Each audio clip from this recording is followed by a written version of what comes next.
Fala pessoal, beleza? Boa noite. Vamos para o nosso recap de hoje, tá? Dia 21/8, mini índice, contexto e movimentação do preço. E nesses estudos da tarde temos conversado, né, sobre melhores trades do dia. M60, pessoal, o mercado abriu, né, num gap de alta, né? A gente sempre está mantendo aquela ideia, né, de triplo screen. Dentro dessa ideia de triplo screen, né, aqui no M60 você também podia ver uma movimentação de três puxadas, né? No estudo da manhã a gente conversou sobre mais pontos, né, que levaria à leitura dessa movimentação de três puxadas. Aqui, né, dentro dessa movimentação, dessas últimas três puxadas aqui, né, a gente também tinha apontado alguns pontos de inflexão que não foram renovados, né, pelo menos não durante a abertura, tá? Aqui no M60, a ideia de compra, né, ela fica levemente prejudicada, né, afinal de contas, né, você está mais afastado da 9, aqui, né, você já não está com uma barra saindo da 9, nem nessa, nem nas barras anteriores. Particularmente, eu não gosto muito de trades, né, que eu entre muito afastado das médias, principalmente, né, se ele já tiver pago, né, algum tipo de projeção de alvo. Então, aqui já na barra 1 ele já tinha pago o terceiro alvo. Depois disso daqui, né, o próximo que você poderia projetar seria esse pivô. E aí ele também pagou aqui, né, o primeiro alvo desse pivô maior.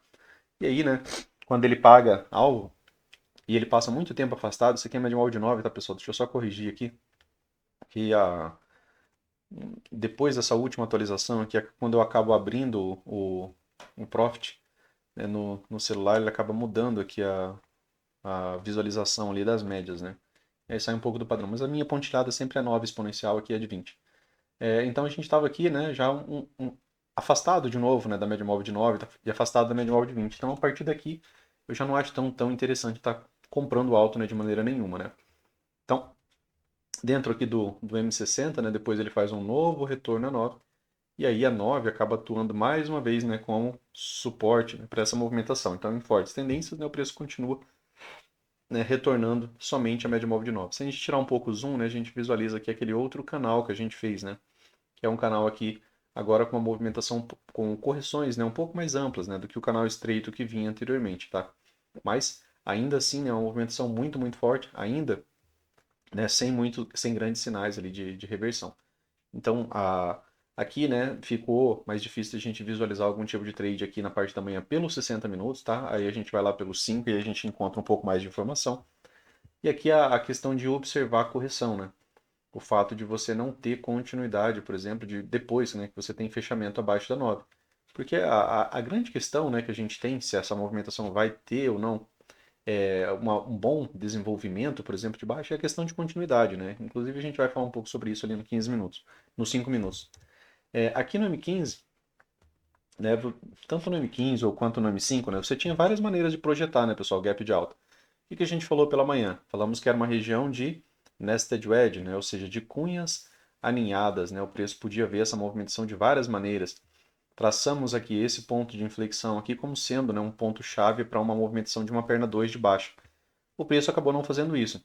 Tínhamos conversado que se o preço, né, não renova esse ponto, ele continuaria, né, subindo, buscando, né, aqueles alvos a princípio, né, que eram alvos primários. Acabou fazendo um gap de alta. Né, aqui a gente observa um bom gap de alta, ou seja, acima, né, daquela região de wedge ou dessa região de wedge, né, como queira. De toda forma, ele abre acima dessa região e inicia a possibilidade de uma falha de wedge, né? Uma falha de wedge tem premissa de pelo menos duas pernas, né? Duas pernas seria a ideia de duas máximas, né? Então eu tenho uma máxima, tenho uma correção, depois eu tenho uma segunda máxima, né? Então, dentro da premissa em si, né, a gente vê aqui a possibilidade no 15 minutos de ter, né, visto duas pernas, né, que seria a perna um correção, né, quando tem perda de mínima, perna 2 correção quando tem perda de mínima, tá? Então, dentro dos 60 minutos, do 15 minutos, ele acaba cumprindo, né, a premissa da falha de wedge, que seria duas pernas. Quanto à projeção de alvo, né, você poderia trabalhar desse último pivô, que é o pivô mais próximo, ele pagou o terceiro alvo, né, desse rompimento. Você poderia pegar esse pivô anterior, você poderia também, né, observar que o preço também, né, quase pagou o terceiro alvo no TIC. E, né, ainda você poderia, né, também projetar o alvo desse pivô maior. Então aqui, né, nessa região, você tinha condição de três alvos, né, praticamente no mesmo ponto, né, na mesma região. Além disso, né, ali nos 5 minutos você vê uma possibilidade de wedge um pouco mais fácil. A parte da manhã eu acabei não operando, né, pessoal, mas a melhor entrada aqui, né, visualizada seria nos 5 minutos a região de H3. A gente já chega lá. Aqui no 15 minutos o preço estava saindo da 9, né? Seria um retorno, a 9 ele andou de lado até a 9.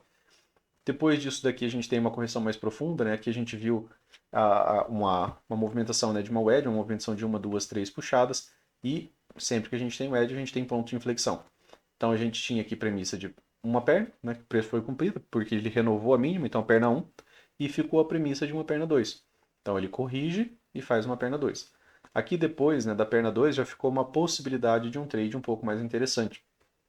Né, nesse horário aqui, né, eu já estava retornando, né, mas acabou não tendo bom desenvolvimento esse trade. A ideia era uma compra, né, de H3 e que ele viesse pelo menos, né, até a região da POC para fazer uma parcial. Por quê? Porque dessa vez aqui já era uma H2. Eu tenho um bom impulso de baixa, tenho uma H1, tenho uma retomada, né, e aqui seria uma compra de H2. A ideia era uma parcial aqui. Essa movimentação não desempenhou bem, né, a partir de uma H2, né, que seria a ideia do gap de uma barra, né, abaixo daqui pós-tendência, tá? Por isso que a compra aqui, né, dessa H2 acabou não desempenhando bem, fez mais uma perna de baixo, que teve uma H3, só desempenhou bem, né, depois de uma H4. E aí aqui é interessante, né, você ponderar, né, a ideia de rompimento e continuidade. Eu fiquei posicionado nesse trade por bastante tempo, acabei aumentando um pouco a posição aqui. Isso, né, porque a gente acabou de observar que nos 60 minutos, né, o preço não chegou nem na média móvel de 20, tá? Então foi lá nos 60 minutos uma movimentação rasa, dentro de uma tendência de alta. É quando, né, geralmente a gente pode se expor a um stop um pouco mais alto, tá? A favor da tendência, é claro, né, nunca contra.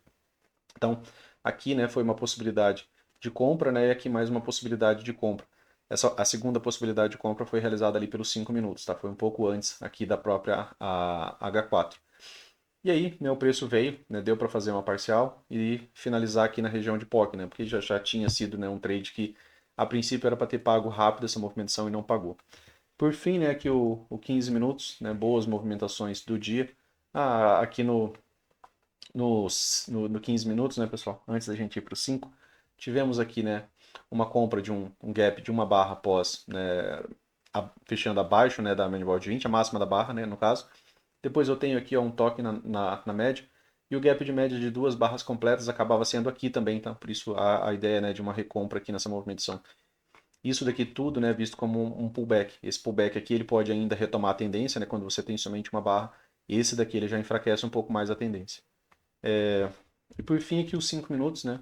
Um bom trade do dia, né, teria sido a compra aqui da H3, né? A gente teve um gap de alta acima, né, da wedge do dia anterior, então teve uma máxima, então o ideal era que você estivesse buscando pelo menos uma segunda máxima, né, ou seja, que o preço pelo menos viesse acima dessa máxima aqui por pelo menos uma vez, né, já que a premissa de falha de wedge, né, ela se encontra, né, na ideia de ter pelo menos, né, duas pernas. Então, de toda maneira, né, se você projetasse as wedges, né, você tinha aquela premissa da possibilidade de perna 1, correção perna 2. Já que ele não rompeu para baixo, só aproveitando, né, para a gente falar um pouco sobre a ideia de rompimento e continuidade, ó, você tem aqui uma tentativa de rompimento. A continuidade, né, foi severa, né, contra essa movimentação. Então aqui para mim seria uma compra muito boa, né, tanto pelo contexto daquilo que a gente já estuda, tanto pela região de troca de polaridade, né, aqui, tanto aqui no topo anterior quanto na própria linha de canal. Além disso, né, essa barra de sinal, né, só retomando a ideia de contagem de barras, né, aqui você tem uma H1, perdeu mínima, quando o preço retoma máxima uma segunda vez eu tenho uma H2, perdeu mínima, quando ele retoma máxima, pessoal, ele já retomou com uma barra de sinal. Então, ó, se você compra aqui, né, no caso da H3, sendo ela também uma outside bar, né, saindo da 20, fechando acima da 9, né, todas aquelas condições que a gente conversa bastante ali pela manhã, você tinha esse espaço aqui, pelo menos até aqui, né, para você pensar numa parcial, tá? E depois disso daqui, né, você poderia trabalhar aquela projeção de alvo, né, que era a projeção de alvos, né, no caso do pivô do dia anterior. E, além disso, né, você também tinha a projeção do primeiro alvo intraday, né? Geralmente a gente conversa que esse daqui é o de menor probabilidade, tá? Ainda dentro dessa movimentação aqui, você poderia, né, visualizar uma, né, duas, três puxadas, né, que fica mais fácil de você visualizar isso daqui no próprio 5 minutos. A venda, né, dessa movimentação de três puxadas, ela é a melhor probabilidade, né? A gente já falou quando você está pensando em ter uma correção. Então, se você quer vender e ele te dá, às vezes, algum gatilho alto, aqui no caso ele já deu mais para o meio, né? E você não tem, por exemplo, a real ideia, né, de que ele já vai vir fazer isso daqui. Quando ele faz essa nova mínima, né, quando ele já cumpre a premissa, né, de uma wedge que deu certo, por que wedge que deu certo? Porque ela tem a movimentação de três puxadas e ela muda, né, o ponto de inflexão, né, da movimentação do preço. Aqui, lá no 15 minutos, o ponto de inflexão está aqui. Aqui no 5, né, pessoal, o ponto de inflexão, ele se encontra bem aqui, ó. Tá? Bem aqui. Porque aqui está a terceira puxada. Então, quando você faz essa venda e o preço chega aqui embaixo, fica interessante você ficar posicionado porque você está esperando que pelo menos o preço venha, né, ter uma segunda perna. Mesmo que ele corrija, que ele tenha uma segunda perna. A gente sempre trabalha a ideia, né, de trabalhar essas premissas e mudanças de estrutura. Tá? Então, aqui fez uma movimentação interessante e veio, né, cumprir a ideia, né, que é a ideia da wedge que deu certo. Perna 1, perna 2 e voltar aqui para o fundo do canal. Beleza, ele volta aqui para o fundo dessa região. E aqui um ponto interessante do dia de hoje foi a ausência de rompimento, né, pessoal? Ó, sempre que a gente vai trabalhar projeção, a gente precisa de barra de continuidade. Barra de rompimento, barra de continuidade, de reversão, no caso, né? Aqui a gente tem uma outside bar de compra que fecha acima. Depois, você tem uma nova tentativa de rompimento. Você vê que a rejeição já é imediata, né? Acabou tendo aqui duas pernas de retorno de alta. Depois você tem aqui uma outra tentativa de reversão. Ó. Eu não tenho continuidade, né, em tentativas de rompimento. A gente só trabalha pivô, né, quando a gente tem um rompimento, certo? O preço rompeu, tem continuidade, a gente começa a trabalhar pivô de baixo.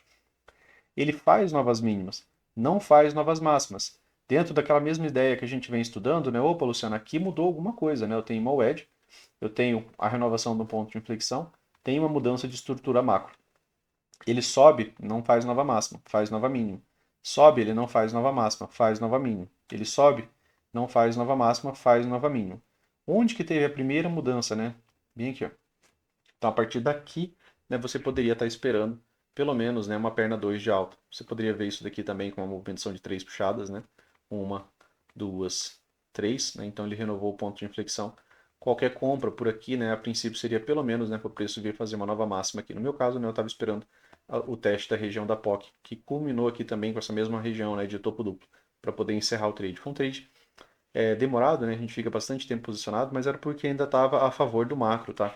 Se não fosse a favor do macro, não teria encerrado bem antes. Normalmente, trades que eu faço contra a tendência macro, eu uso stop mais curto. Trades que eu estou a favor do macro, eu uso stops, né, mais longos ali, porque eu sei que eu estou a favor da tendência. Ele pega, em alguns momentos ele acaba pegando, né? Mas menos vezes, né, você acaba sendo estopado. E aí depois, aqui nos 5 minutos, né, você teve algumas outras possibilidades, né? Aqui já seria, de certa forma, uma possibilidade de venda, né, para um scalp, só que a barra é grande. Ela é quase uma outside, né? Ela é um micro topo duplo fechando abaixo. Né? Você teria um bom scalp de boa probabilidade, pelo menos até a nova mínima, ou pelo menos até essa terceira puxada aqui, né? Que acaba sendo de novo uma wedge. E vejam, né, que a ideia de quando ele não renova, né, pessoal, o ponto de inflexão de uma wedge, ó, mesmo que você tivesse visualizando isso daqui dessa maneira. Opa, Luciano, eu estou vendo isso daqui como três puxadas. Quando ele sobe, ele não renova o ponto de inflexão. Opa, Luciano, beleza, mas aí eu comecei a ver isso daqui agora como três puxadas. Quando ele sobe, aqui ó, ele não renova o ponto de inflexão. Opa, mas eu estou vendo agora isso daqui como três puxadas. Não renovou o ponto de inflexão. Legal, estou vendo agora isso aqui como três puxadas. Renovou o ponto de inflexão. Teve uma mudança de estrutura. Então, a partir desse ponto, né, você tem ali uma melhor probabilidade de continuidade para uma boa movimentação de alta. Sem isso daqui, sem ele mudar algum tipo de estrutura, né, acabava sendo melhor você continuar vendendo. Então, quando eu comprei um pouco mais aqui, eu realmente precisava, né, para não encerrar o trade, que o mercado viesse fazer essa máxima. Se ele não fizesse essa máxima aqui, a ideia era já encerrar mesmo esse trade, né, mesmo tendo aumentado a posição, né, ainda seria mais interessante eu encerrar logo isso daqui, né, para não ter um stop muito, muito amplo, tá? Então, mesmo com uma compra aqui e outra compra aqui, né, o preço médio da operação vem parar aqui no meio. Então, daria para sair mais razoavelmente, né? Vejam que a ideia do trade, né, de gap de média, muitas vezes ele te dá pelo menos um break-even, né? A depender de como que você trabalha. A compra aqui nos 5 minutos foi porque também foi outro H3, o H1, H2 e aqui mais uma vez uma H3, né? Então, ainda fazia sentido, né, participar dessa movimentação, principalmente porque, né, mesmo esses outros rompimentos aqui, ó, eles não levaram a nenhuma continuidade. Uma barra muito boa de rompimento, região de POC, barra de continuidade contrária, né, à direção do preço. Ou seja, eu tenho uma barra de alta aqui, pois eu tenho um micro fundo duplo, né, e o preço retoma para fazer um pullback. Depois esse outro rompimento aqui, né? Muito mais difícil de ser trabalhado, compradores participando, muito pavio aqui inferior. Barra de rompimento, barra de continuidade péssima, né? Isso daqui é até tido, né, dentro dos estudos que a gente fez, o UOL até cita essa barra aqui como uma possibilidade de barra de reversão, porque ela fecha acima do seu ponto médio, né? E tem muito pavio inferior, então aqui, né, ainda seria uma boa razão, né, para a gente estar pensando ainda numa movimentação de correção por conta, né, das movimentações de três puxadas e por ter visto, né, que os vendedores, né, já não estavam vendendo a mercado. E na verdade eles não venderam a mercado nenhuma mínima hoje, né? Nenhuma mínima hoje praticamente, né, teve continuidade depois de um fechamento de barra, tá? Então é um ponto importante para se observar, tá?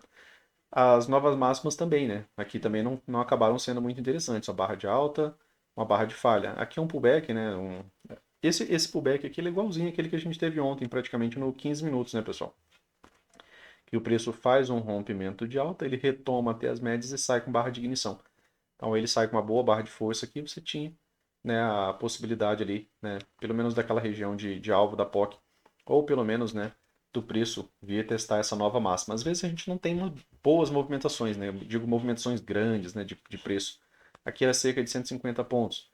Então a gente tem que trabalhar, né, de verdade com aquilo que o mercado acaba nos dando, né? O dia de hoje ó, foi um range de 800 pontos. Não daria para você fazer grandes trades, por exemplo, de 800 pontos. Seria impossível você vender na máxima e sair aqui na mínima do dia, tá?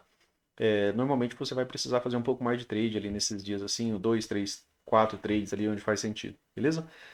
Valeu, pessoal. Pro vídeo de hoje era isso. Um forte abraço para vocês aí. Amanhã a gente se encontra ali de novo, né, no estudo pré-mercado. Valeu!